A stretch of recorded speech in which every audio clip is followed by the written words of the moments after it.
নমস্কাৰ ছাত্ৰ-ছাত্ৰীসকল, সুস্বপ্নাজ ক্লাছেছলৈ মই সুস্বপ্নাই তোমালোক সকলোকে স্বাগতম জনাই আজি তোমালোকৰ বাবে মই লৈ আহিছোঁ সমাজ বিজ্ঞানৰ ভূগোল খণ্ডৰ মানৰ অসম আক্ৰমণ এই পাঠটি পঢ়িবলৈ যাওঁতে ইয়াৰ মূল আলোচ্য বিষয়সমূহ হৈছে মানৰ আক্ৰমণ 1817 আৰু 1819 আৰু 1821 চন আৰু মানৰ আক্ৰমণৰ ফলাফলসমূহ জানিব লাগিব। তাৰ পিছতে আমি জানিব লাগিব প্ৰথম ইংগো বাৰ্মা যুদ্ধখনৰ বিষয়ে। তাৰ পিছত আমি জানিব লাগিব শেষত ইয়াণ্ডাবু সন্ধিৰ বিষয়ে। মুঠতে এই পাঠটি পঢ়িবলৈ যাওঁতে আমি এই বিষয়কেইটাৰ ওপৰতে বিস্তৃতভাৱে আলোচনা কৰিম। এতিয়া আমি প্ৰথমতে এটা কথা জানিব লাগিব যে অসমৰ জাতীয় জীৱনৰ ইতিহাসত মানৰ অসম আক্ৰমণ এটা উল্লেখযোগ্য ঘটনা বুলি আমি ক'ব পাৰোঁ। আৰু মান বুলি ক'লে আমি কাক কোৱা হয় জানানে বাৰু? ব্ৰহ্মদেশৰ প্ৰজাক অসমৰ মানুহে মান বুলি কৈছিলে আৰু ব্ৰহ্মদেশৰ ৰজাক মান ৰজা বুলি কোৱা হৈছিলে। এতিয়া আমি পাঠটি পঢ়িবলৈ যাওঁতে ইয়াত সেই সময়ে ৰাজনৈতিক পটভূমি কেনেকুৱা আছিলে সেই বিষয়ে আমি অলপমান জানিব লাগিব। গতিকে আমি প্ৰথমতে চাব লাগিব যে আমি আগৰ পাঠত পঢ়ি আহিছিলোঁ যে আহোম ৰজা গৌৰীনাথ সিংহৰ মৃত্যুৰ পিছত কি হৈছিলে, কমলেশ্বৰ সিংহ সিংহাসনত বহিছিলে আৰু মোৱামৰীয়া বিদ্ৰোহৰ সুবিধা লৈ কি হৈছিলে জানানে, মান ৰজাই অসমৰ ৰাজনীতিত অনুপ্ৰৱেশৰ বাবে চেষ্টা চলাইছিলে। উজনিৰ বেংমৰাত মানে মই তোমালোকক আগতেই কৈছিলোঁ যে বেংমৰা হৈছে তিনিচুকীয়া অঞ্চল, বৰ্তমান তিনিচুকীয়া জিলা। গতিকে উজনিৰ বেংমৰাত কি হৈছিলে, মোৱামৰীয়াসকলে আহোম ৰজাক আক্ৰমণ কৰোঁতে চিংফো আৰু মানসকলে কি কৰিছিলে, তেওঁলোকক সহায় কৰিছিলে। কিন্তু আৰু সেই অনুৰোধ মৰ্মে মান ৰজাই মোৱামৰীয়াসকলক কি কৰিছিলে, সহায়ৰ বাবে মান সৈন্য অসমলৈ পঠাই দিছিলে। তাৰপিছত কি হৈছিলে জানানে, চিংফো আৰু খামতিসকলে মোৱামৰীয়া বিদ্ৰোহৰ লগ হৈ আহোম ৰাজ্য আক্ৰমণ কৰাত বুঢ়াগোহাঁয়ে কি কৰিছিলে, কূটনৈতিক কৌশল হিচাপে চিংফো নেতা এই বিছানাঙলৈ কি কৰিছিলে, ৰংগেলী নামৰ এগৰাকী আহোম গাভৰু আগবঢ়াই সদ্ভাৱ প্ৰতিষ্ঠা কৰিব বিচাৰিছিলে। কিন্তু কি হৈছিলে, বিছানাঙে ৰংগেলীক কিন্তু নাৰাখি কি কৰিছিলে, মান ৰজা বডৌপায়াক উপহাৰ হিচাপে সম্পৰ্ক ৰক্ষা কৰিছিলে। ৰংগেলীক মান ৰজা বডৌপায়াক দি দিছিলে। আৰু পিছত এই ৰংগেলীয়ে কি কৰিছিলে জানা, বদনক পূৰ্ণানন্দৰ বিৰুদ্ধে সহায় কৰিছিলে। এতিয়া চাবা কামৰূপৰ হৰদত্ত আৰু বীৰদত্ত, এই হৰদত্ত আৰু বীৰদত্ত চৌধুৰীয়ে বংগদেশৰ বাৰকাণ্ডাজসকলৰ সহায় লৈ আহোম ৰজাৰ বিৰুদ্ধে থিয় দিছিলে। আৰু এই বিদ্ৰোহৰ বাবে নামনি অসমৰ আহোম শাসক বদন চন্দ্ৰ বৰফুকনৰ দায়ী বুলি তেওঁক ভাঙি পূৰ্ণানন্দ বৰগোহাঁয়ে কলীয়া ভোমোৰাক বৰফুকন পাতিলে। আৰু এইবোৰ কথাই পূৰ্ণানন্দৰ প্ৰতি কি কৰিছিলে, বদনক অসন্তুষ্ট কৰি তুলিছিলে। কলীয়া ভোমোৰাই দন্দুৱাদ্ৰোহ নামে বিখ্যাত হোৱা হৰদত্ত বীৰদত্তৰ বিদ্ৰোহ দমন কৰিবলৈ সক্ষম হৈছিলে। আহোম ৰজাই এই সুকৃতিৰ বাবে কলীয়া ভোমোৰাক কি কৰিছিলে, প্ৰতাপ বল্লভ উপাধি প্ৰদান কৰিছিলে। আৰু তোমালোকে নিশ্চয় যিসকল তেজপুৰৰ ছাত্ৰ ছাত্ৰী আছা তোমালোকে নিশ্চয় দেখিছা বা সেইখন শিলঘাট পিকনিক প্লেচ হয়, খুবেই ধুনীয়া, তোমালোক গৈছাও নিশ্চয়। আৰু যিসকল যোৱা নাই তোমালোকে কেতিয়াবা দেখিবা, আহিলে চাবা। তাত জেগা শিলঘাটৰ ওচৰত ব্ৰহ্মপুত্ৰৰ ওপৰত এখন কি কৰিছিলে, সাঁকো নিৰ্মাণৰ তেখেতে পৰিকল্পনা কৰি যোজা চলাইছিলে। আৰু তেওঁৰ মৃত্যুত কি হৈছিলে, এই কাম হৈ নুঠিছিলে। পিছত এই সপোন বাস্তৱায়িত হয়। চাবা কলীয়া ভোমোৰা, তোমালোকৰ কিতাপত ইয়াত কলীয়া ভোমোৰা দলংখনৰ ছবি দিয়া আছে, তোমালোকে নিশ্চয় কিতাপত 66 পৃষ্ঠাত দিয়া আছে, তোমালোকে ভালদৰে চাই ল'বা। ইয়াত এইখন চাই ল'ব পাৰিবা। ইয়াত চাবা কলীয়া ভোমোৰাৰ সেই সপোন বাস্তৱ, এই কলীয়া ভোমোৰা সেতু। বৰ্তমান শোণিতপুৰ আৰু নগাঁও জিলা সংযোগী ব্ৰহ্মপুত্ৰৰ ওপৰৰ দলংখন 1987 খ্ৰীষ্টাব্দত সাজি উলিওৱা হয় আৰু ইয়াৰ দৈৰ্ঘ্য কিমান জানানে? ইয়াৰ দৈৰ্ঘ্য হৈছে 3015 মিটাৰ। মানৰ আক্ৰমণৰ কাৰণবোৰ বুলি ক'বলৈ যাওঁতে আমি এটা কথা ক'ব লাগিব যে মানৰ অসম আক্ৰমণে অসমৰ বুৰঞ্জীত এক ঐতিহাসিক প্ৰভাৱ পেলাইছিলে আৰু আমাৰ এই আক্ৰমণৰ পৰৱৰ্তী পৰ্যায়ত অসমৰ স্বাধীনতাৰ ৰবি অস্ত্ৰ গৈছিলে আৰু অসম কি হৈছিলে ব্ৰিটিছৰ প্ৰদানত হৈছিলে। মোৱামৰীয়া বিদ্ৰোহৰ পৰিণতিত অসমত আহোম ৰাজত্বৰ অৱস্থা একেবাৰে শোচনীয় হৈ পৰিছিলে। ইয়াৰ লগে লগে আৰম্ভ হৈছিলে বিষয়াসকলৰ নিজৰ মাজত ক্ষমতাৰ বাবে কি হৈছিলে দ্বন্দ্ব লাগিছিলে। ক্ষমতাক লৈ সকলোৰে মাজত অৰিয়াঅৰি সৃষ্টি হৈছিলে আৰু এনেবোৰ পৰিস্থিতিতে সাম্ৰাজ্যবাদী ব্ৰহ্মদেশৰ মানসকলৰ বাবে অসম আক্ৰমণ কৰিবলৈ অধিক সুচল হৈ পৰিছিলে। তেওঁলোকে চল চাই আছিলে আৰু তেওঁলোকে এই সুযোগতে আক্ৰমণ কৰিব পাৰিছিলে। মানসকলৰ আগৰে পৰা অসমৰ ওপৰত লোভীয়া দৃষ্টি আছিল। এইটো আমি আগতেই জানো যে মানসকলে অসমৰ ওপৰত আগৰ পৰাই চোকা নজৰ ৰাখি থৈছিলে। আহোম ৰজা চন্দ্ৰকান্ত সিংহৰ দিনতে বুঢ়াগোহাঁই আছিল পূৰ্ণানন্দ। আমি এটা কথা আগৰ পাঠতো পঢ়ি আহিছিলোঁ যে আহোম ৰজা চন্দ্ৰকান্ত সিংহ যেতিয়া আহোমৰ ৰজা হৈ আছিলে তেতিয়া কি হৈছিলে পূৰ্ণানন্দ বুঢ়াগোহাঁই হৈ আছিলে আৰু পূৰ্ণানন্দ বুঢ়াগোহাঁই সেই সময়ত বৰ ক্ষমতাশালী আছিলে। চন্দ্ৰকান্ত সিংহৰ ওপৰত তেওঁৰ সম্পূৰ্ণ নিয়ন্ত্ৰণ আছিল আৰু গুৱাহাটীত তেতিয়া কি হৈছিলে বৰফুকন আছিল বদন চন্দ্ৰ।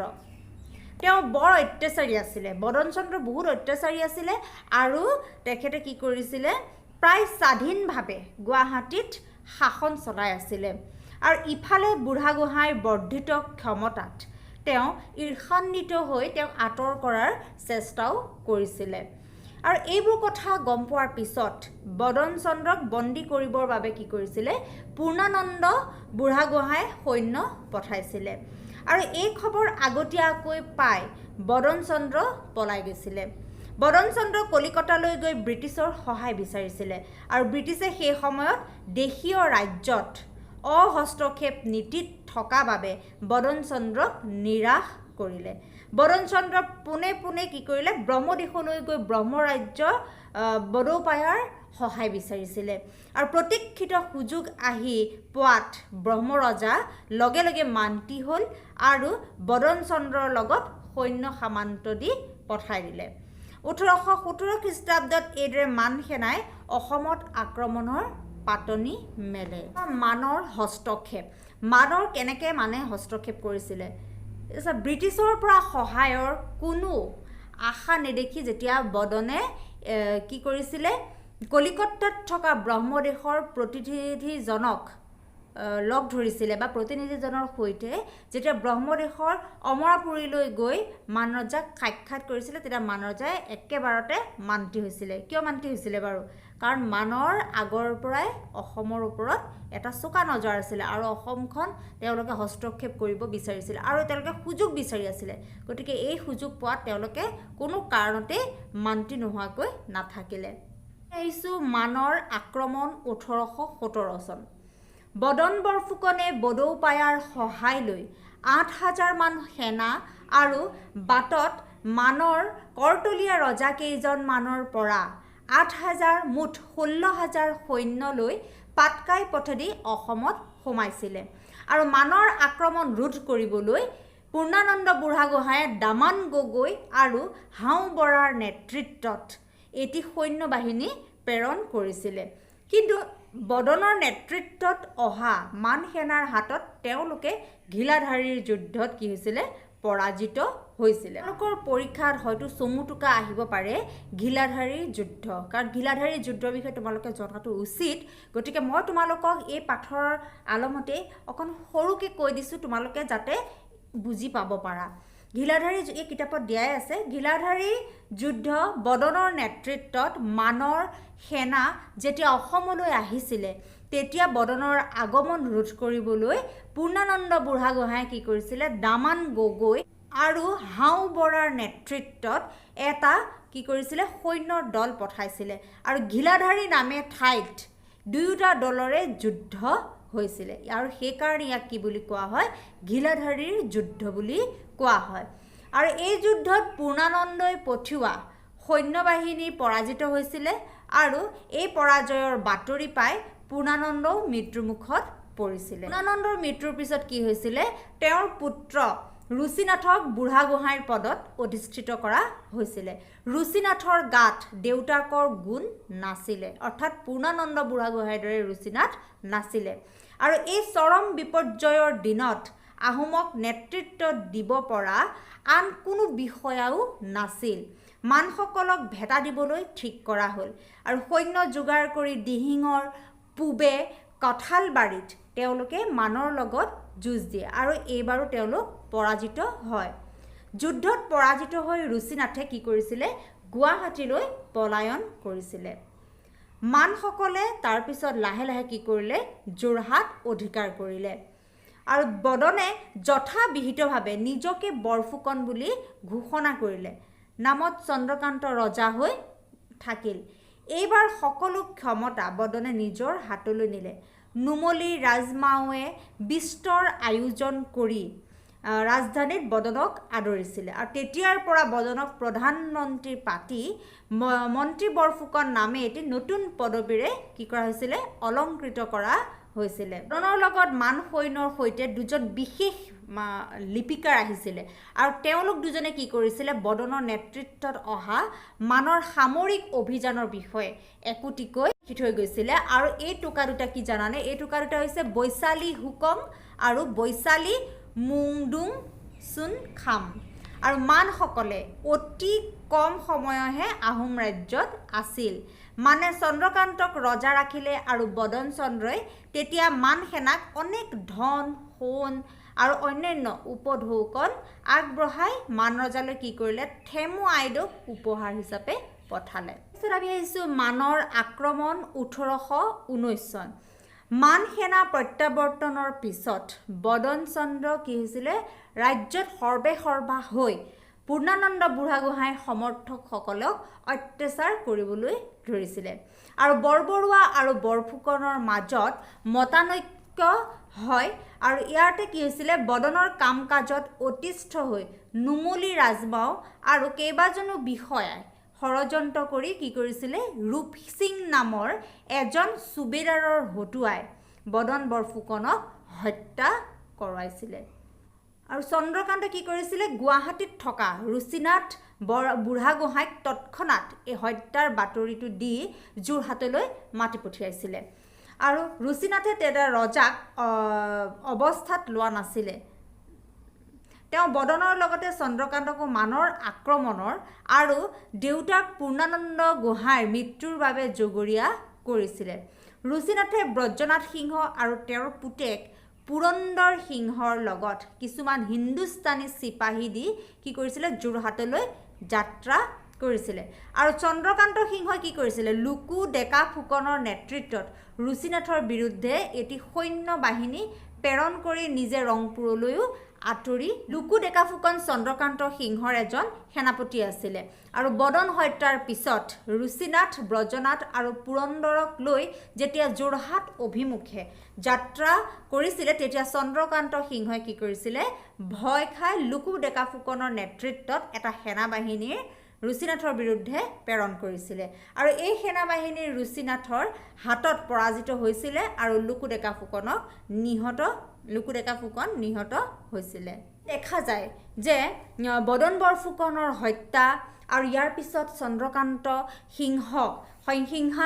সিংহাসনচ্যুত কৰা আদি ঘটনাই নিৰ্যাতনৰ ঘটনাই অসমৰ ৰাজনৈতিক পৰিস্থিতি কি কৰিছিলে অতি জটিল কৰি তুলিছিলে সেই সময়ত আৰু বদন হত্যাৰ পুতক তুলিবলৈ আৰু চন্দ্ৰকান্তক পুনৰ সিংহাসনত বহুৱাবলৈ আলুমিংগীৰ নেতৃত্বত ব্ৰহ্মৰজাই কি কৰিছিলে 1819 খ্ৰীষ্টাব্দত এটি সৈন্যবাহিনী পঠাই দিয়ে জাজিৰ ওচৰৰ ফুলপানী চিগাত আহোম সেনাৰ লগত মান সেনাৰ কি হৈছিলে প্ৰথম সংঘৰ্ষ হৈছিলে ক'ত হৈছিলে এইটো মনত ৰাখিবা জাজিৰ ওচৰৰ ফুলপানী চিগাত আহোম সেনাৰ লগত মান সেনাৰ প্ৰথম সংঘৰ্ষ হয় আৰু প্ৰথমে আহোম শত্ৰু দলক বাধা দিছিল যদিও পিছলৈ কি কৰিছিলে শত্ৰুক খেদিব নোৱাৰিলে আহোম সৈন্য যোৰহাটলৈ উভতি যোৱাত মান সেনাই তেওঁলোকক পিছ ল'লে আৰু ৰজা পুৰন্দৰ আৰু ৰুচিনাথ বুঢ়াগোহাঁই গুৱাহাটীলৈ পলাই গ'ল মানসকলে চন্দ্ৰকান্তক পুনৰ সিংহাসনত বহুৱালে আৰু বদনৰ এজন পুতেকক বৰফুকন আৰু পাতাল বৰুৱাক বৰবৰুৱা পাতিলে চন্দ্ৰকান্তই পুৰন্দৰক ধৰিবলৈ গুৱাহাটীলৈ সৈন্য পঠোৱা বুলি জানি পুৰন্দৰ আৰু ৰুচিনাথে বংগদেশলৈ গৈ ইংৰাজৰ কি কৰিছিলে আশ্ৰয় লৈছিলে আৰু মিংগি মাহা তিলুৱাৰৰ নেতৃত্বত এদল মান সেনা চন্দ্ৰকান্তৰ সহায়ৰ কাৰণে ৰাখি আলুমিংগি ব্ৰহ্মদেশলৈ উভতি আক্ৰমণ 1821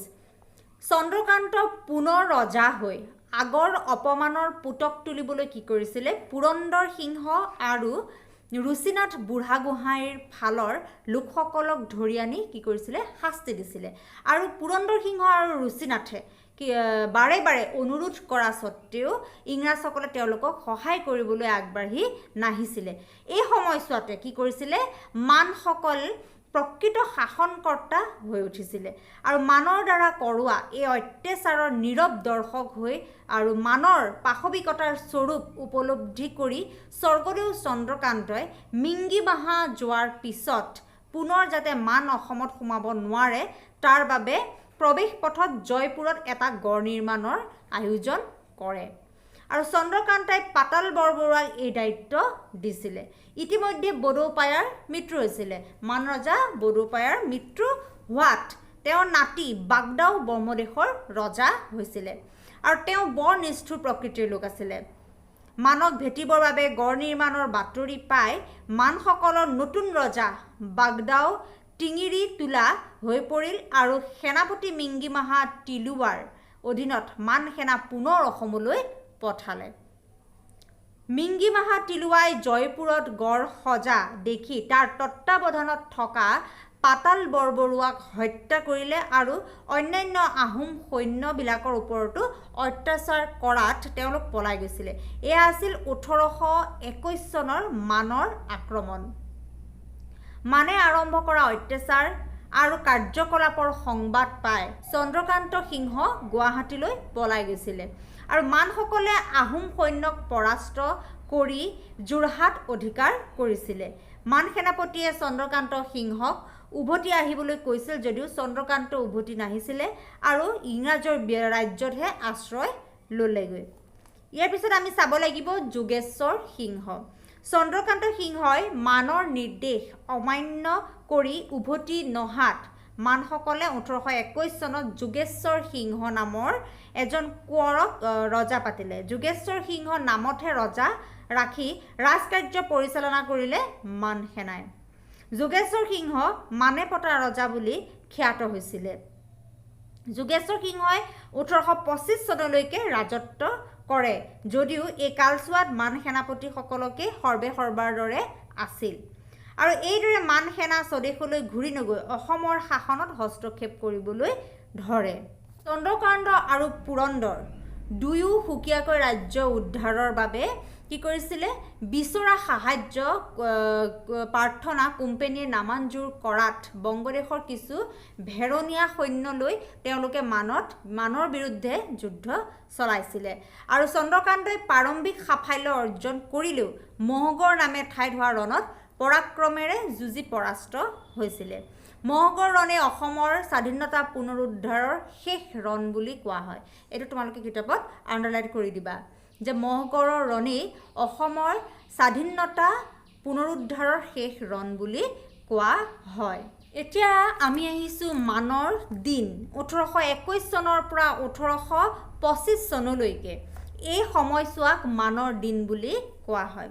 মান সেনাৰ হাতত অসমীয়া প্ৰজা অবৰ্ণনীয়ভাৱে লাঞ্ছিত হৈছিলে মান সেনাৰ লুটপাট কটা মৰা পাশবিক অত্যাচাৰ আজিৰ কোবত টিকিব নোৱাৰি অসমীয়া মানুহ ভগনীয়া হৈ দিহিঙে দিপাঙে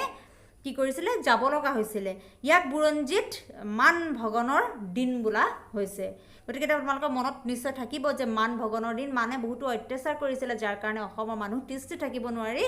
দিহিঙে দিপাঙে তেওঁলোক আঁতৰি গৈছিলে আৰু সেই কাৰণে অসমৰ কি কৰিছিলে বুৰঞ্জী ইয়াক বুৰঞ্জীক কি বুলি কোৱা হৈছিলে মান ভগনৰ দিন বুলি কোৱা হৈছিলে মানৰ অমানসিক অত্যাচাৰৰ কাহিনী অবৰ্ণনীয় বুলি কৈছে যে গাঁও ভুই উচন যোৱাত ব্ৰহ্মপুত্ৰ উপত্যকাৰ সৰহ ঠাই হাবি জংঘলেৰে ভৰি পৰিছিলে আৰু মানুহ ভাঙি গৈ কি হৈছিলে চুবুৰীয়া ৰাজ্যসমূহত মানুহ গৈ সোমাইছিলে আৰু খেতি বাতি বেহা বেপাৰো নষ্ট হৈছিলে মানৰ ভেকচন ধৰি আনি কিছুমান লোকেও অসমীয়া মানুহৰ ওপৰত অত্যাচাৰ কৰিছিলে এই দেশীয় অনেক মানুহে ছদ্মবেশী মান হৈ অনেক উপদ্ৰৱ কৰিছিলে আৰু মানতকৈ তেওঁলোকৰ অত্যাচাৰ প্ৰবল হৈছিলে মানৰ আক্ৰমণৰ বাবে প্ৰায়ে দেখা যায় যে বদন চন্দ্ৰ বৰফুকনক জগৰীয়া কৰা হয় বদন চন্দ্ৰই মানক আমন্ত্ৰণ কৰি ননাহেঁতেন অসমত মানৰ আক্ৰমণ নহ'লহেঁতেন যদি প্ৰথমতে মানৰ সহায় নিবিচাৰিলেহেঁতেন বদন চন্দ্ৰ বৰফুকনে তেতিয়াহ'লে কেতিয়াও মানৰ আক্ৰমণ নহয় কিন্তু কোনো লিখকে কিন্তু ক'ব বিচাৰে যে বদন চন্দ্ৰ যিমানেই জগৰীয়া কিন্তু বদন চন্দ্ৰৰ লগতে পূৰ্ণানন্দ বুঢ়াগোহাঁই ডাঙৰীয়াও জগৰীয়া কিয়নো বদন চন্দ্ৰই পূৰ্ণানন্দৰ স্বেচ্ছাচাৰিতাৰ অন্ত পেলাবলৈহে মানৰ সহায় লৈছিলে কিন্তু গৃহ বিবাদত শত্ৰুক হস্তক্ষেপ কৰিবলৈ মাতি অনা কাৰ্য অনৈতিক নহয় জানো এতিয়া তোমালোকৰ ধৰি লোৱা ঘৰখনৰে কাৰোবাৰ দুজন ব্যক্তিৰ কাজিয়া লাগিছে তাত যদি আমি থাৰ্ড পাৰ্চন এজন মাতি আনো বাহিৰৰ পৰা তেওঁ আহি যদি ঘৰখনত সুযোগ লৈ পেলাই সেই দুজন প্ৰথমতে কাজিয়া লগা ব্যক্তি দুজনৰ মাজত যদি সোমাই পেলাই আৰু বেছি বেয়া কৰি দিয়ে পৰিৱেশটো আৰু যদি আউল লগাই দিয়ে আৰু তেওঁ সেই আউল লগাৰ পিছত তেওঁলোক দুজন যেতিয়া আঁতৰি যাব তেতিয়া তেওঁৱে কি কৰিব প্ৰতিপত্তি কৰিব এইটো হৈছে মানৰ ধাৰণা মানৰ তেনেকুৱা এটা মনোভাৱ লৈ পেলাই অসমলৈ আহিছিল আৰু যিটো কাৰণে পূৰ্ণানন্দ বুঢ়াগোহাঁইও সমানে জগৰীয়া বুলি কৈছে বদন চন্দ্ৰ বৰফুকনৰ লগত কিয়নো তেওঁ মানক গৈ পেলাই নিমন্ত্ৰণ কৰাৰ বাবে মানক আহ্বান জনোৱাৰ বাবে তেওঁলোক দুজনৰ মাজত থকা গৃহ কণ্ডলৰ বাবে তেওঁলোকে গৈ পেলাই মানক মাতিছিলে গতিকে এই কাৰণতে ইয়াত দুইজনকে জগৰীয়া বুলি কোৱা হৈছে মানৰ অসম আক্ৰমণৰ ফলত কি হৈছিলে মানৰ অসম আক্ৰমণৰ সময় অসমত আহোমৰ 600 বছৰীয়া যি ৰাজত্বকাল সেই ৰাজত্বকালৰ অৱসান পৰিছিলে অৱসান পথ মুকলি কৰি দিয়া হৈছিলে মানে লগে লগে অৱসান পৰিছিলে দ্বিতীয়তে হৈছে আহোম স্বৰ্গদেউসকল অস্থায়ীভাৱে হ'লেও ব্ৰহ্মদেশৰ ৰজাৰ তলতীয়া হৈ পৰিছিলে গতিকে মানৰ অসম আক্ৰমণৰ ফলাফলসমূহ বুলি ক'লে আমি দ্বিতীয়তে কি বুলি ক'ব পাৰোঁ যে আহোম স্বৰ্গদেউসকল অস্থায়ীভাৱে হ'লেও মানৰ ব্ৰহ্মদেশৰ ৰজাৰ অৰ্থাৎ মান ৰজাৰ তলতীয়া হৈ আছিলে আৰু তৃতীয়তে হ'ব আহোম ৰজাসকল নামতহে ৰজা হৈ আছিলে তেওঁলোকৰ হাতত যি সামৰিক শক্তিৰ প্ৰয়োজন আছিল আৰু সকলোখিনি প্ৰায় শেষ হৈ গৈছিলে আৰু ৰাজনৈতিক অস্থিৰতাৰো সৃষ্টি হৈছিলে সিংহাসন প্ৰাপ্তিৰ বাবে চলা আভ্যন্তৰীণ সংঘাতে কি কৰিছিলে